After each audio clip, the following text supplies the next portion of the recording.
Okay. Well, so as you said, Raymond, we did a resume basically of the beginning of the first presentation done by Elder Paminda in December 31st, and it was about the year 1844. Can someone please express what was the intention of speaking about 1844? What was his intention? Because I think we all know it was not just about to speak about history. El Paminda had an intention. What was it?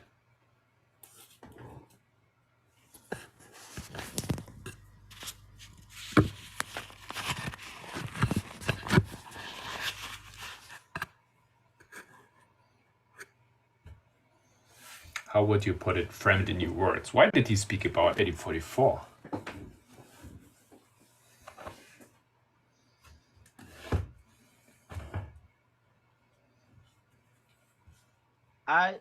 I might not be correct here, but I would say that he was trying to address public evangelism, and 1844, the external, what the Millerite experienced, they did not went into public evangelism, or they did not went into the external.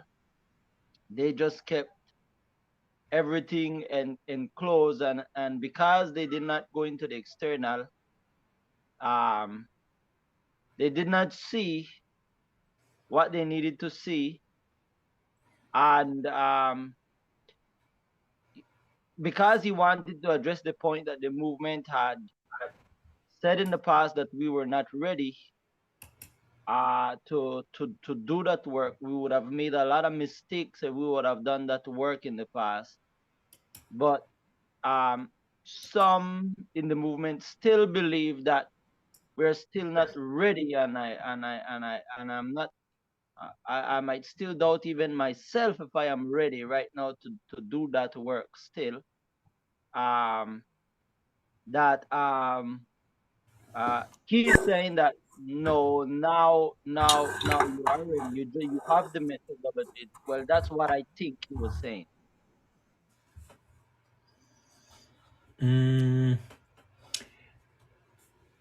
So one thing Paminda was telling in teaching in these classes is that we have to forget to be afraid of what we say in terms of making an error or not being correct. So I appreciate very much, Raymond, that you answer, even if you think maybe it's not correct. And I would encourage everyone just to speak out, because it's not a test, right? And I don't know all either. I just studied it and I have my opinion about it, and so I hope you feel free to communicate without restrictions in this perspective. And I would suggest that I think you said many things that are correct that he said, but if you listen to my question, I think you did not answer my question, because my question was, what was his intention to introduce the topic of 1844? And if I understood you correctly, Raymond, you basically told me things that he said. Yes? Yeah. But you did not. You gave me content, but you didn't give me a resume in terms of why did he speak about 1844? Is this year important all of a sudden, or what is it? So how you see it?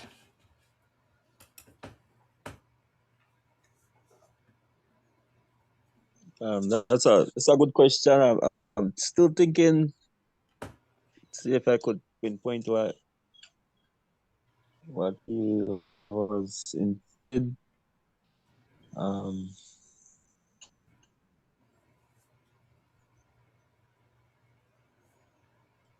I think he was just trying to help us to to realize that if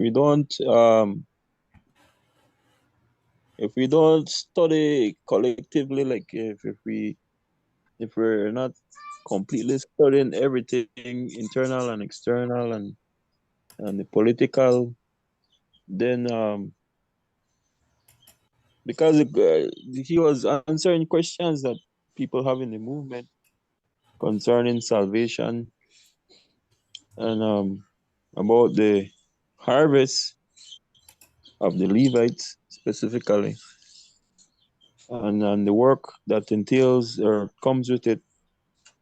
And so I guess he chose that route to come around to how Adventist people can be saved today, can get on board. And the point is that everyone needs to pay attention to the political. You can't leave that out, and that's one of the failure from the institution of Seventh-day Adventism. They don't look into the political, even today, as in the past, as in 1844. So they're making the same mistake, and we were as well, until God, sent Elder Test to awaken us. Okay, thank you. I think you're perfectly going to the correct direction, because I think you all know when Paminda introduces a topic. So you know him now many years, right? You have listened many of his presentations. You probably know already that he has an intention. He doesn't just speak about the new topic that it's interesting. Yeah. Some do, but he has a very special intention. So when he speaks about 1844, he wants to get somewhere with this. And you said it. You said it basically. I think you understand what he was trying to do, because he wants to point us to a problem. Yeah. Rose. When I listened to part 1, and then later on, but actually we listened to part 2 first, and then part 1, and I was trying to make the connection. And I That's think part difficult this way around. 2 left me with a heaviness on my heart. Yeah. Because somehow I felt something was wrong, or maybe there was some sort of a questioning on some issue that I know might affect the movement. And I was trying to figure out why he even started with 1844, And all that could stick in my mind is disappointment. But I'm just saying that I believe his intent was to show us that maybe there was something in 1844 that occurred, and simply on the same line that Lucas is saying, they were not paying interest in political issues. So I'm saying now, and this is just my sentiments, I believe there is some sort of a questioning on some truth that has been established. And all he's trying to say is that we're going to make that mistake if we are not looking or not paying interest in the political line. That's what I think. Yes. And I think it was really hard that you watched the second first and the first second. Right. Because basically you noticed that he didn't title his presentation 1844 and the Millerites, or the era from 1844 and us, or something like that. It's not about 1844. Yeah. 1844 is just an example. He could have taken many others, I believe. It's just a good example, and the example is so very good because it is an era of the Millerites that has been perpetuated and has been repeated by ourselves.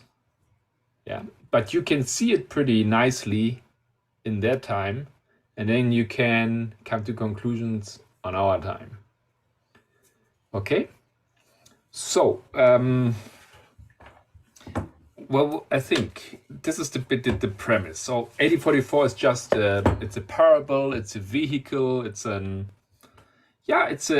method, an example to make a point of something that we are doing or that we have been doing wrongly.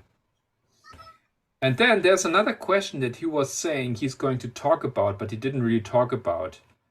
You remember what this is? What am I referring to?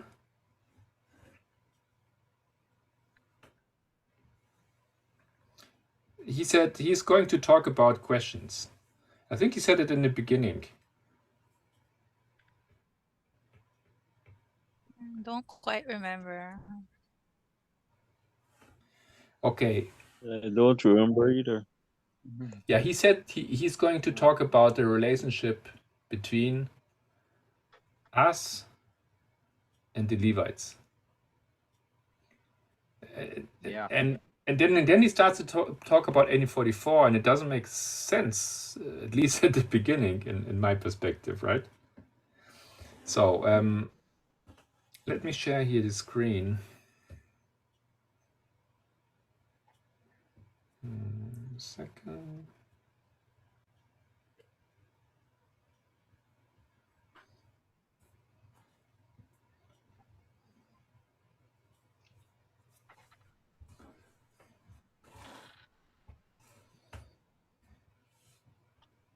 Recording in progress.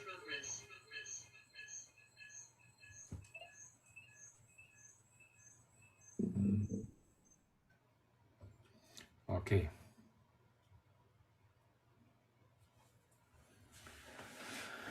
So just want to visualize a little bit what we've been saying. So basically, he wants to talk about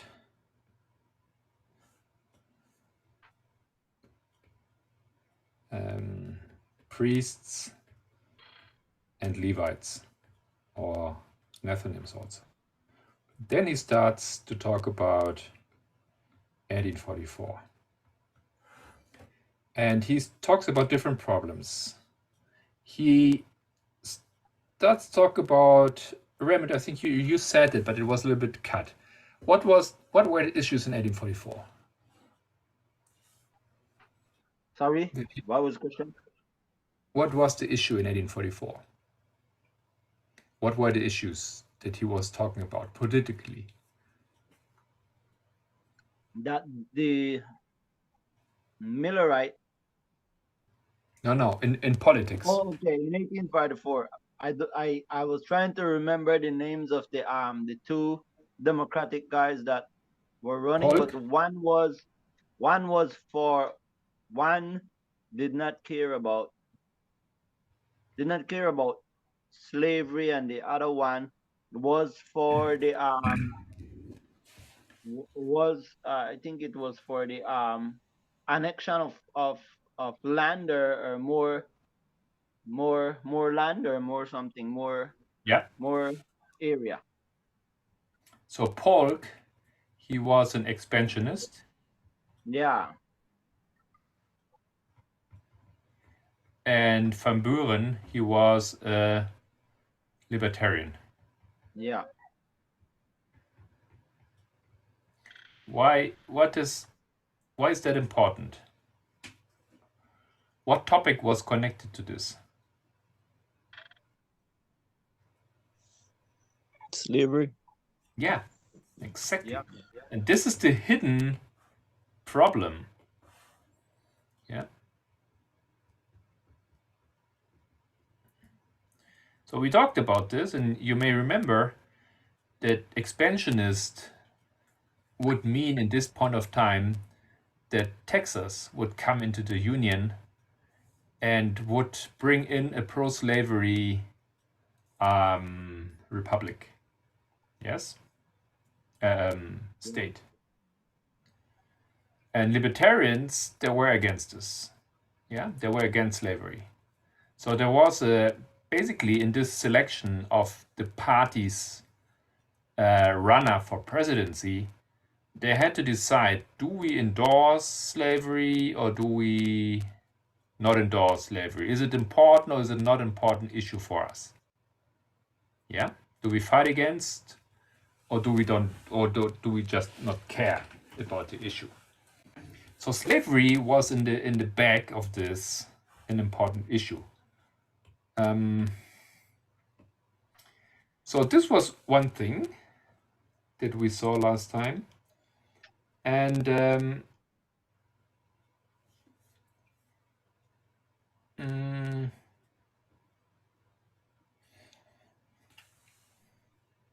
yeah, and then the other issue. This was then. This is the direction where you wanted to go, Raymond. Yeah. It was the Millerites position. What did the Millerites? Let me say, this was the U.S. politics. Or we can say this was the issue in the world. Yeah, let's just make it very resumed. And this was the issue in the church. How did they relate to 1844 issues?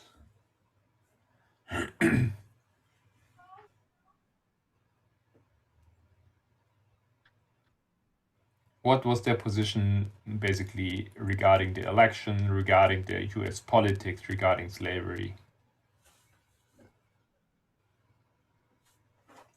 They saw politics as totally worldly, something Yes. that it's a sin, you know, they shouldn't be engaged in that.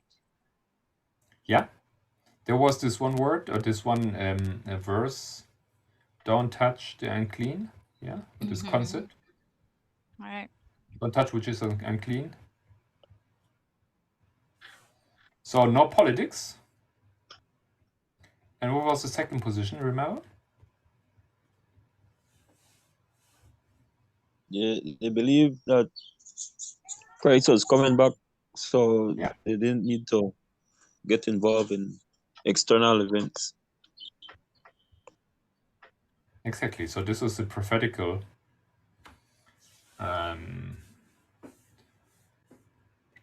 answer to this issue.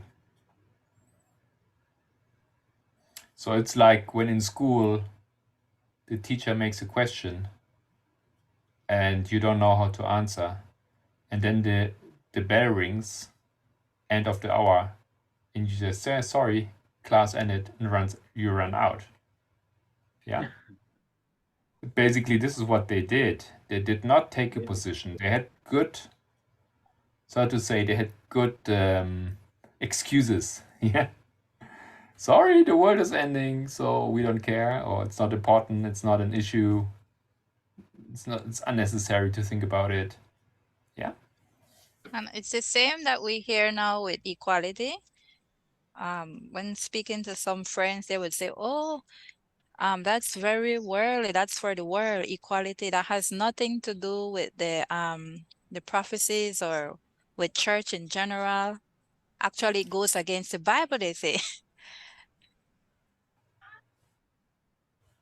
Yeah. Go against the Bible.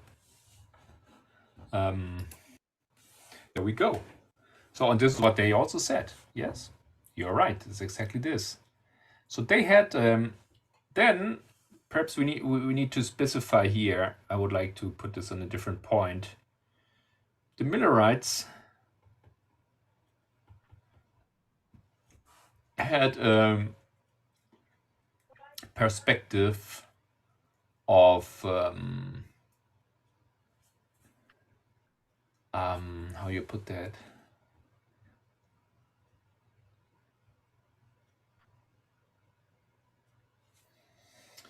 Yeah, their perspective, Millerites and 1844, their perspective was the only thing that concerned them was prophetic prophecy.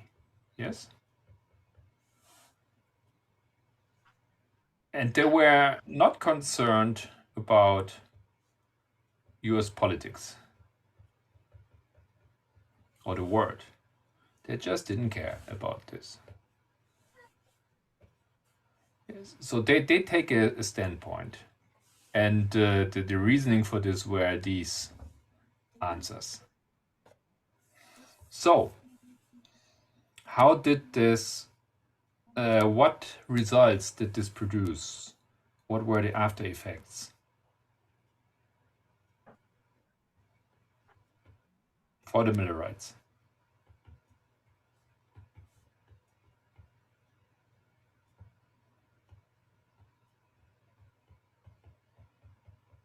First, how did Ellen White react? They were left. Sorry, go ahead.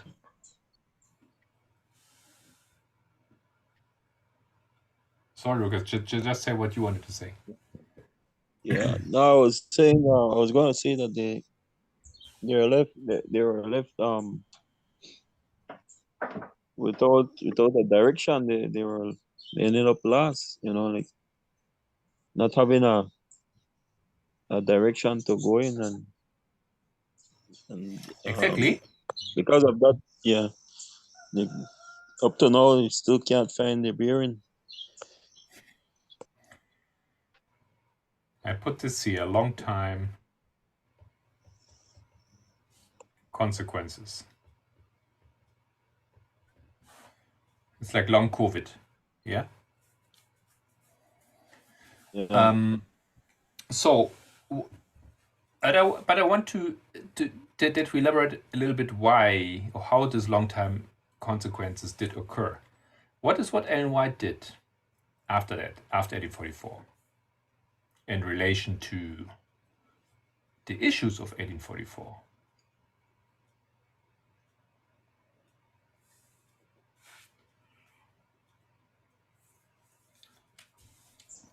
Well, she began to tie in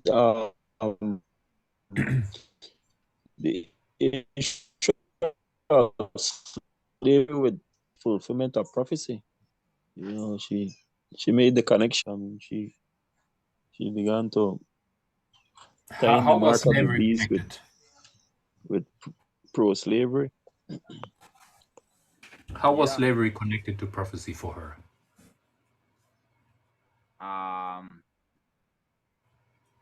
Slavery was connected to prophecy in the sense that the tyranny that the slave masters would show to their slave, the tyranny and the oppression, was the same oppressive measures that was used in the Dark Ages. It's the mark of the beast. This is the way. Yes, this is the direction where she was going. Where was she writing about this?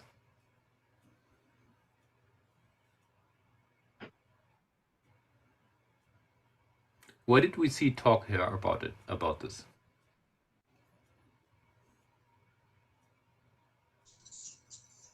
When you said? Where? What book? Oh, what book? Spiritual There's gifts, early right? Yeah.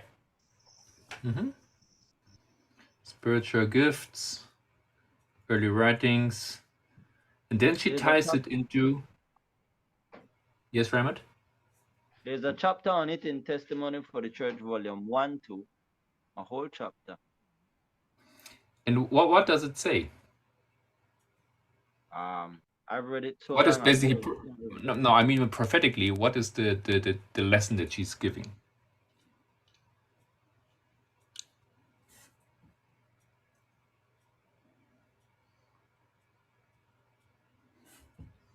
Slavery is what? The mark of the beast, I would say. Yeah. In terms of waymarks?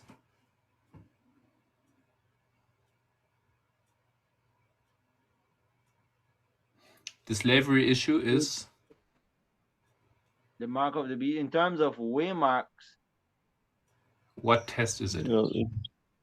The Sunderland test. Excel. What eventually we term as the Sunderland test. Yeah.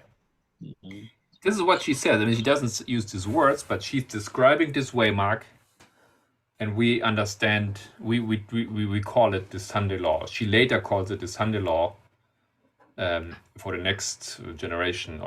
Well, years after that, not next generation, but years after that. But basically, she establishes that what they used to oversee here in 1844, what they neglected in 1844, was a huge issue. It was actually the big test. This was lying ahead of them, and they just had ignored it. Okay?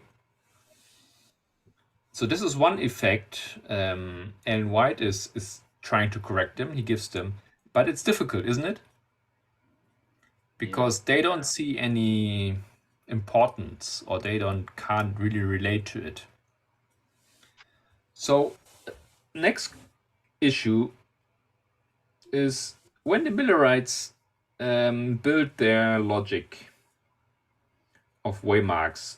They don't call it the Waymarks, they don't understand the reform line, but nevertheless they have a line. Yeah? So we call these events here Sunday law, close of probation, second coming. So what was, sorry, this is time of the end. Can you give me 9/11? What was 9/11 for them?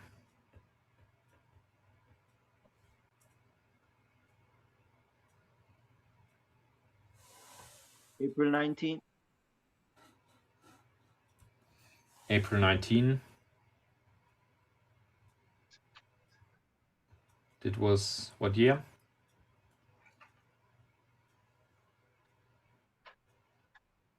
Um, 1844.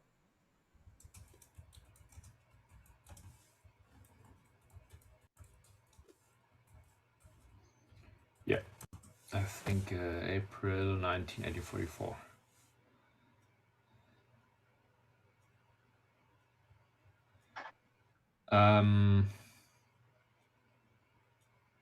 Rose, what was the second coming for them?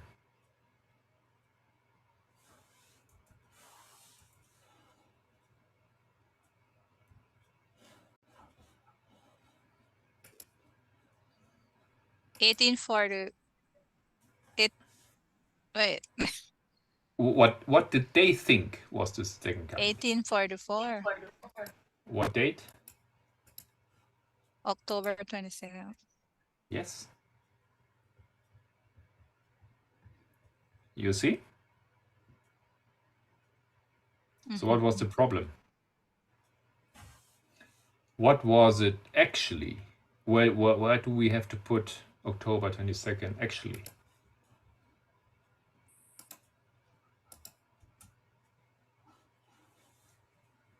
Close of probation, it should have been.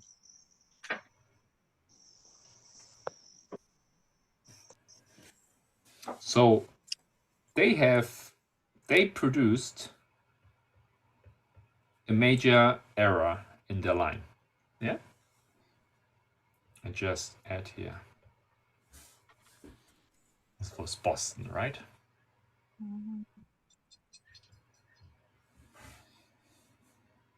And what was the second coming actually?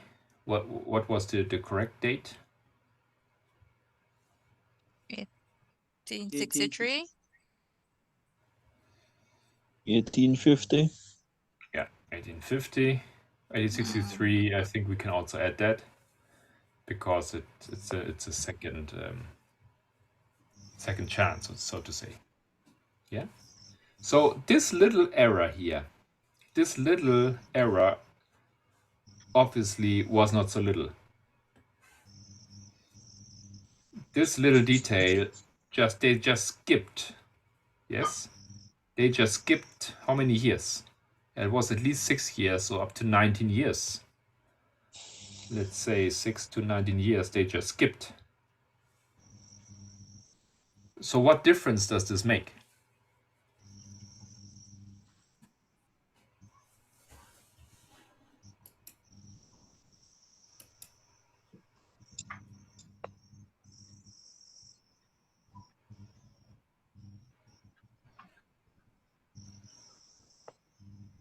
What difference does it make? Does it make any difference? What do you think?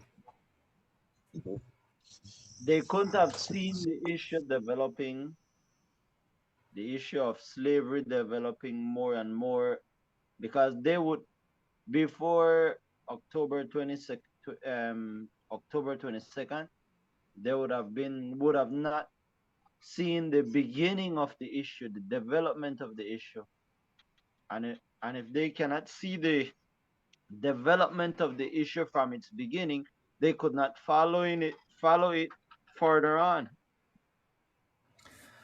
Yes, but if they would have understood that Christ wouldn't come yet, but in 6 years or in 19 years, how would this have changed their position?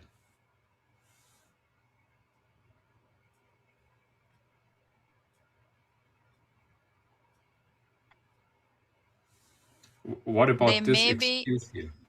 they maybe would Would have have paid a caused them bit to more attention to external issues, maybe. Yeah. Yes. yeah, Lucas? it would have caused them to come to take a side.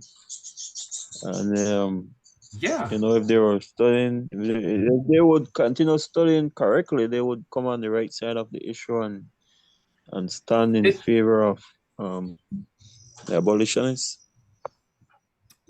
I think this was what would have happened. You're both saying the same thing actually. So they could still have said, "Don't touch the unclean," but this is not all of them believe that. Yeah, some of them said and believed that. Later, we know that the Millerites later they distanced themselves from this position. They were not against politics. They resolved this. Remember, we once Pamina just shared a general conference declaration where they basically said this is not what is correct. We can vote. We just don't make it a big thing. We don't have to promote politics so much, but it's a private thing. But nevertheless, I mean, they could have still said we don't touch unclean, but they would not have this excuse anymore. Yeah, we don't need to answer to the problems of 1844 because Christ is coming in 1844. It wouldn't have worked because everybody say, yeah, but Christ's not coming. If they would have seen this correctly, they would have come to this conclusion that this is not a good excuse. It's not an excuse at all because Christ plans to come a little later. Okay? So their wrong understanding. This was basically, let me put it like this here. There was wrong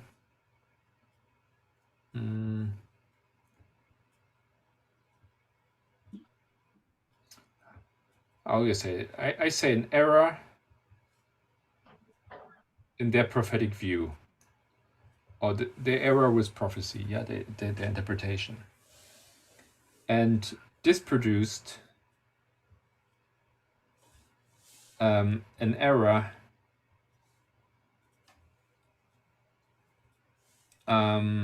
regarding relationship.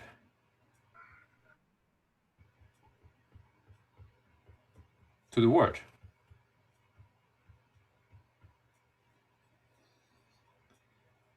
But also because they did not have this relationship to the world, this made basically produce a counter-strike and perpetuated their errors with prophecy.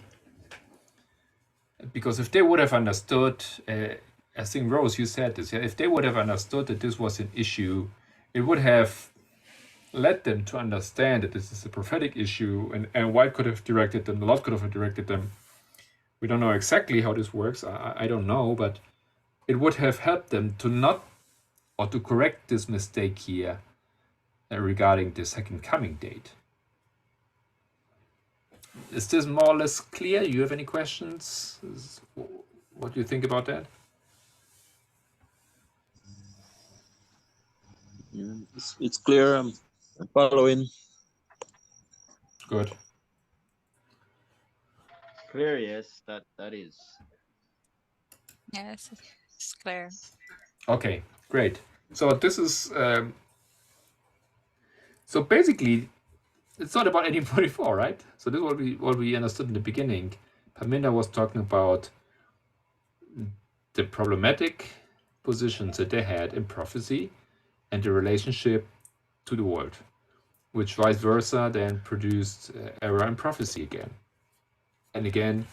So this would like bouncing back and forth, producing more and more errors until we have the Adventists, and the Adventists just basically did the same. Yeah. And today, just to confirm, today I was invited to come to a church, to visit an Adventist church, which I used to visit as a child with my parents.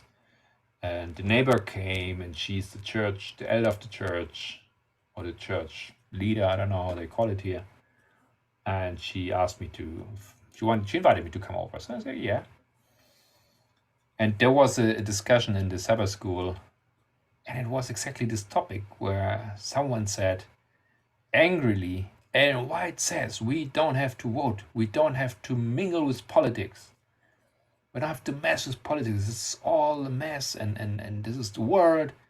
And I said, wow, this is exactly, it was not everybody's position, but this was a very typical position. It was, for me, it was like kind of striking to hear, like firsthand. The proof was there. Yeah, this is what Adventists, or many Adventists, think.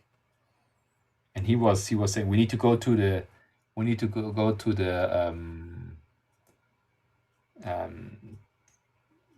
how you said it, Las Fuentes. The fountains. Yeah, but in terms of texts and The First mentioned. sources.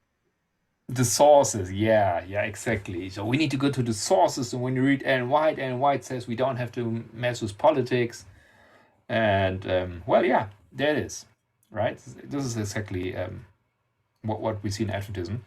So I think I don't want to like repeat everything what we did last time, but basically, as someone of you said already, so this error perpetuated, and it brought us to 1989. 1989, and we still had the same issue, correct? And then what happened? Right.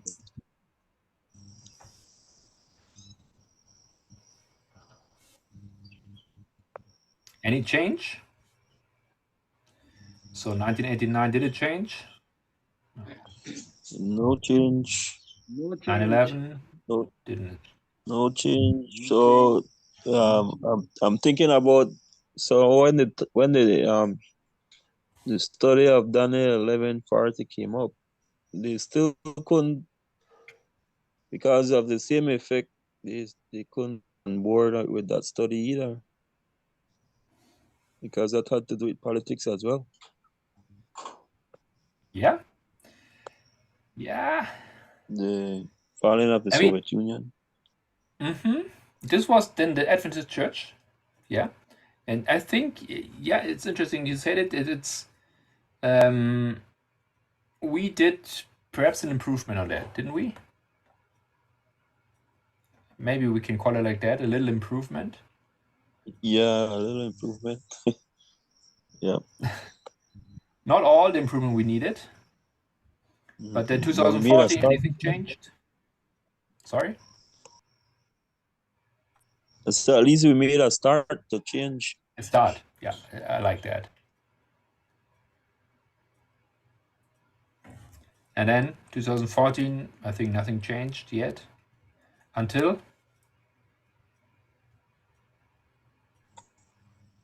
2018. Exactly. So it is the very same point,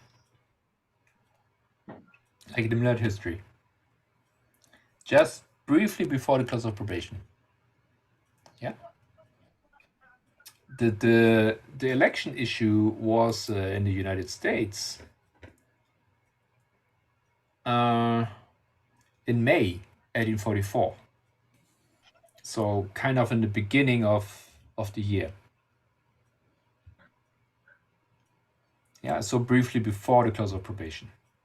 And in our time, it was the very same situation, very same moment when the Midnight Cry came and the issue was addressed, and then it was accepted by many and by the movement that we have to change our attitude towards external events and the world, basically. Yeah. Good.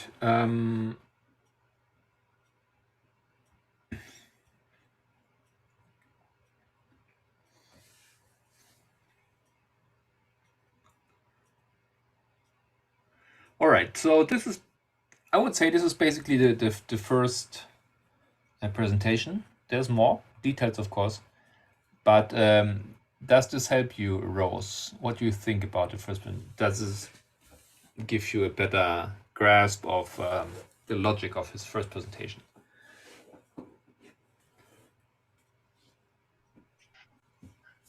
Yes, it does. But I'm still like wondering what's the big issue at the moment. Yeah. If you would want to say, if And you would want to say it directly, when I was listening to Elder Parminda, he was speaking like he have a burden for this movement, for the movement that he's in. But he's speaking about the priests and the Levites and the Millerites, but his burden was this movement.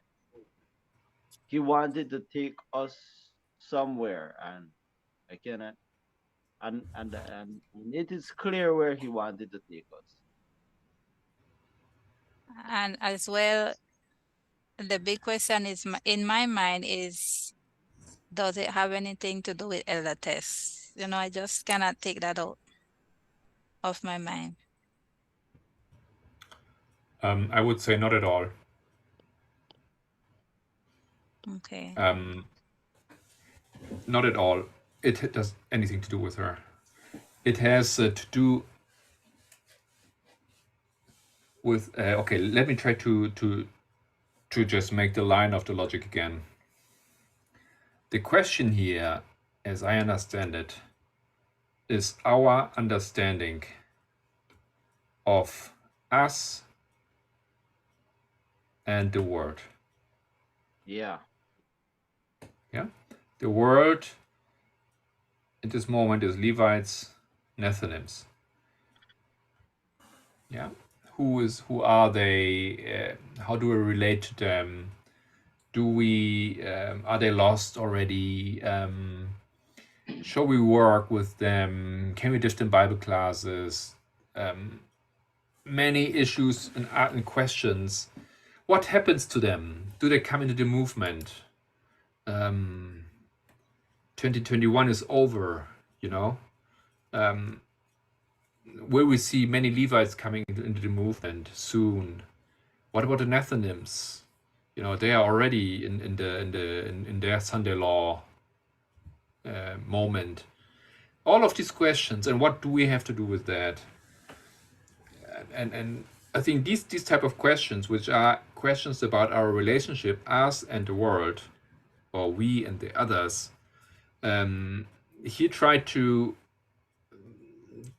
he said he will continue this topic, yeah, but he tried to give a very solid answer from the very beginning, basically, of how we did address this historically. And then to answer this, he took us to 1844, just that we could learn how did the Millerites addressed us and the world. So we can look at them, and when we looked at the Millerites, what happened?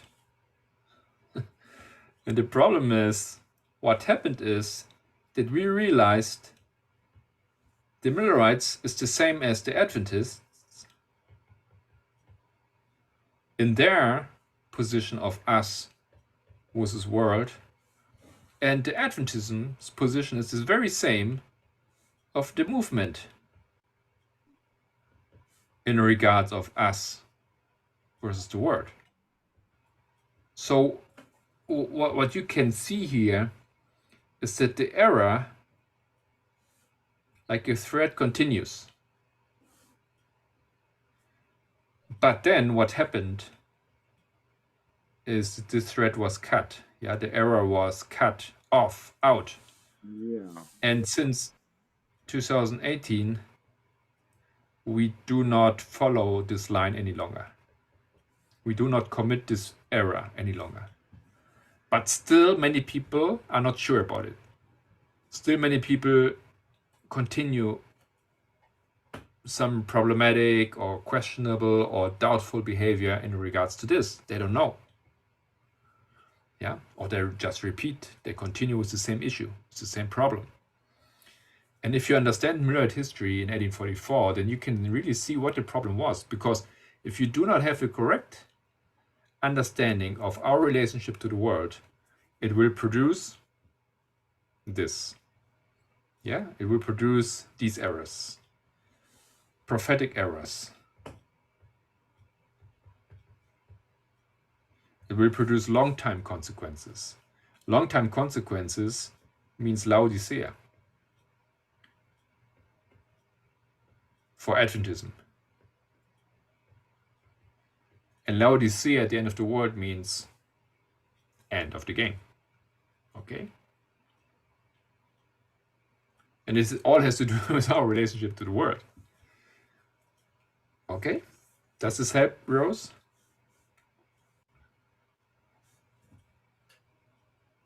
Yes, I'm following. Okay. So I hope this helps us to... Sorry? I was going to say, and that's the point, because Laodicea says that you are rich. You believe that you're rich. You believe that you're increased with good. You believe that you have the truth, but you don't have it at all. It is a deception when you place, because what the Millerite did, they place the politics as the unclean, and what they had was the treasure, the pure gold. So because they classified the politics as the unclean now, they don't want to do anything with it. They don't need it. They will not mingle with it.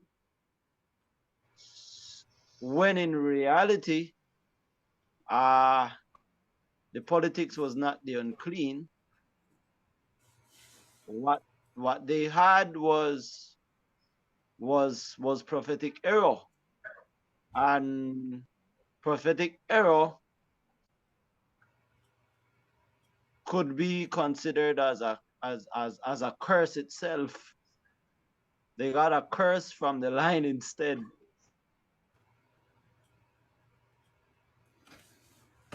Yes, and you can think this further, and you can continue to understand the issues that are produced by this wrong position, by this wrong attitude, because it impacts the question of, will the world join the movement? Yes. When they join the movement, do they have to become vegan or not? Do they need to have to change the dress code or not? And you know that for many people this has a very deep impact in their decision, and it made many of them leave the movement because they thought of a false freedom. Yeah, they came to a conclusion with a false freedom. So the world is good, the world is Levites, we find the truth in the world, then it also means that I don't need to do this and that any longer. But it's all of this has is related to the wrong attitude, to the wrong understanding of our relationship to the Levites. Okay.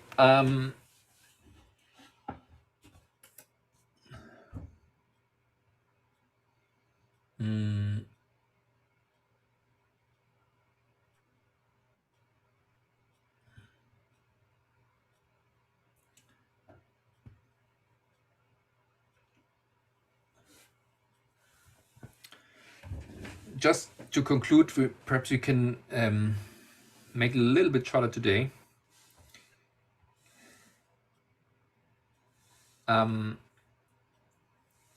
There happened some things in the movement.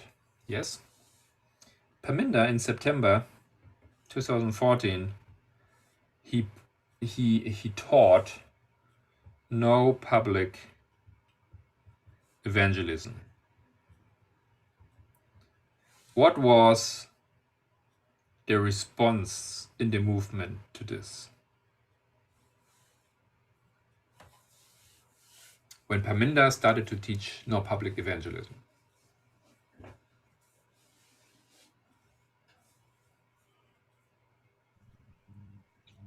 What were the reactions? It wasn't received wholeheartedly, because Yeah. people began to find quotes all over the Spirit of Prophecy that said otherwise, that we should do public evangelism, and it's important, and the work of the hour, and so forth. And what happened to those people? They fell away. Yes. They left the movement.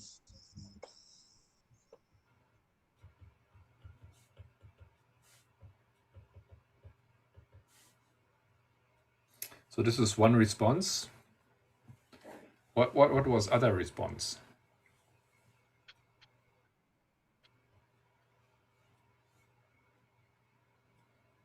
What did people do from this point on with their fellow Adventists?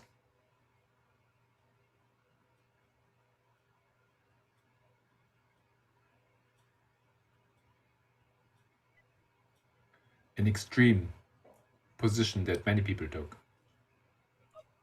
The second response was not to mingle with the Seventh-day Adventists, not to want to have contact with them, not to. Exactly. So these were two wrong responses. Yes? Extreme. One was just hermeneutically, methodology, not correct, and the other was also a wrong interpretation. But it was too extreme that they thought we need to cut anything, nothing to do with the Adventists, with Adventism. Yes. But what was actually the meaning behind this teaching? The meaning was the movement as a corporate will not do public evangelism, because we are here to unravel the truth. We're here to look at the external and find out the truth. Okay, exactly. Now the movement as a corporation, as a whole, shouldn't do any endeavors of publicly evangelizing. Some people did. It was not a very big thing, but ministries in the US did do public evangelism. Yeah. And you remember this issue of Philadelphia? I don't know if anyone remembers that incident. The one with Jeff, where they predicted that they had a predicted date, only that I know about, where they. No. This was not Philadelphia. That was That was another city. Nashville. Yeah, Nashville. That's the only one I know about. No, Philadelphia. I know if it's right like that or it's PH. Anyways, yeah, it's PH, right? In English. Philadelphia, what happened is that a ministry, Emiliano Richards, remember that name perhaps? Yeah. Came to that conclusion that Philadelphia is the name of one of the 7 churches, correct? Yeah. And it was basically, they had some theology of, there are several steps of how the law proceeds. And now the next church, which has to be addressed, is the Philadelphia in the 7 churches. So we have to do evangelism in the city of Philadelphia. And they made, I think they made, I don't remember if they got all done at the end, because at that point he left the movement already. But they started a huge effort to make public evangelism in Philadelphia, like for the whole city, like giving away invitations for meetings and everything like that. I think nothing at all happened. They expected this to be a prophetic moment where people will come in and this will start the sequence of the 7 churches. Don't ask me for any details, but this was one of their ideas. Yeah. So this is a response, and Paminda basically needs to correct this and say, okay, no, this doesn't mean that we cut all our relationships. It doesn't mean that we cannot speak. It doesn't mean that we cannot give Bible classes to people who are not part of the priests. Yeah, all of that had to be changed and correctly understood. A little later, I don't know when this was, 2019, perhaps you can correct me. Paminda teaches Levites don't join the movement.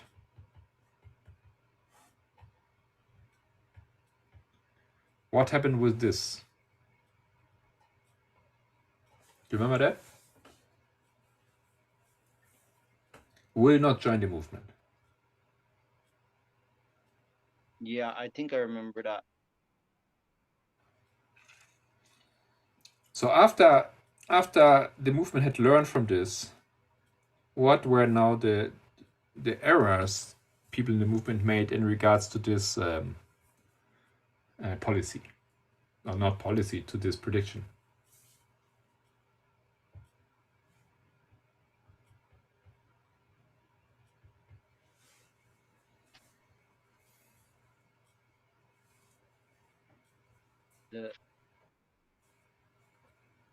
If the Levites are not joining the movement, people thought the Levites were already out. I'm not sure. Or let me ask different way, totally different. So when the Levites will not join the movement, what does it refer? Who does it refer to specifically? Seventh-day Adventists. So Paminda says Seventh-day Adventists will not join the movement.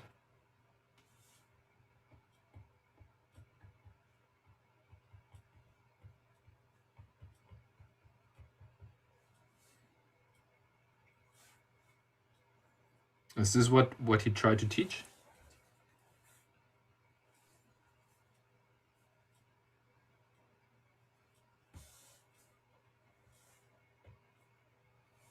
No, it's not what he tried to teach. No. Who will not join the movement?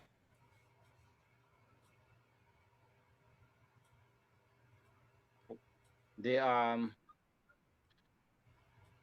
the structure as a Adventism. Exactly. Adventism, yeah, the structure. Adventism as a church will not join. Yeah. Individuals, yes, Yeah. will join. But the church, the corporation will not. And why? Why is this so? What was the principle behind that?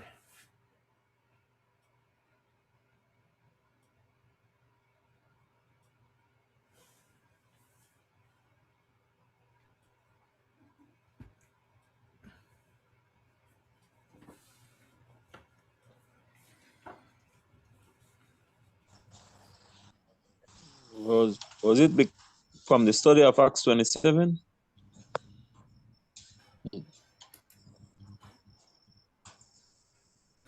I think did this endorse this? Yes. Or this endorsed this part here. Yeah, the prediction. But why is it the church and not the people?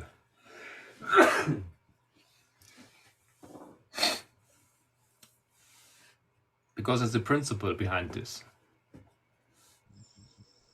Or is it because of I remember him going into the parable of the wheat and the tares and Not yet. and This comes oh, next. not yet.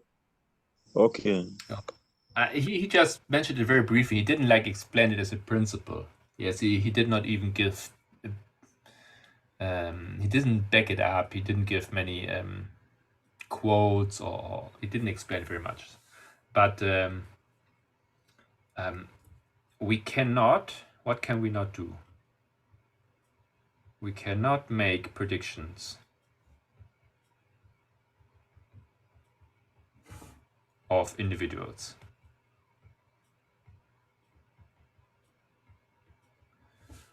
But we can make predictions of institutions. Yeah. And how do we know that? Yeah, the study of Acts 27. Okay, I think, yeah, like Lucas also said, you're correct. I mean, this works because the Bible doesn't say never. Brother Marco Barrios in 2025, he will not make it. The Bible doesn't say this, right? It always makes predictions about groups. Institution. Group. Correct? Yeah. Yes.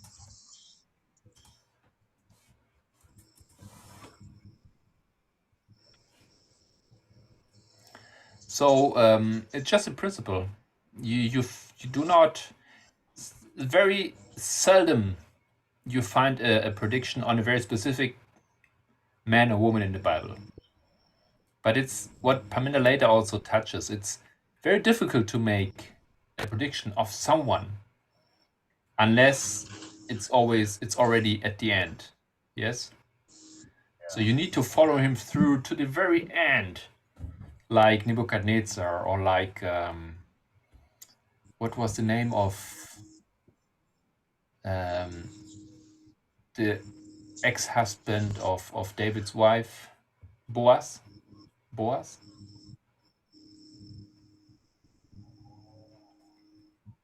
No, not Boaz. Anyways, so there are some stories of some people where there's a prediction that they will die as an individual, this specific person, or there will be judgment on him. Yeah, but it's generally prophecy doesn't do that, and for this reason we cannot do that either. So I think this is it for today. Any comments? Any questions? Because this is where the presentation ends, and next time we can start with the second, finally. Yeah. Yeah, I think I had a lot of information in my head for today. And I am understanding this so far, and this is clear, and I like it. But I think if I go farther, then it would just explode my brain. Yeah.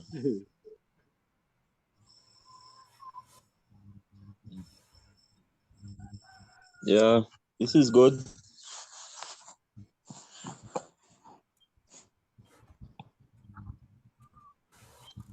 All right. So,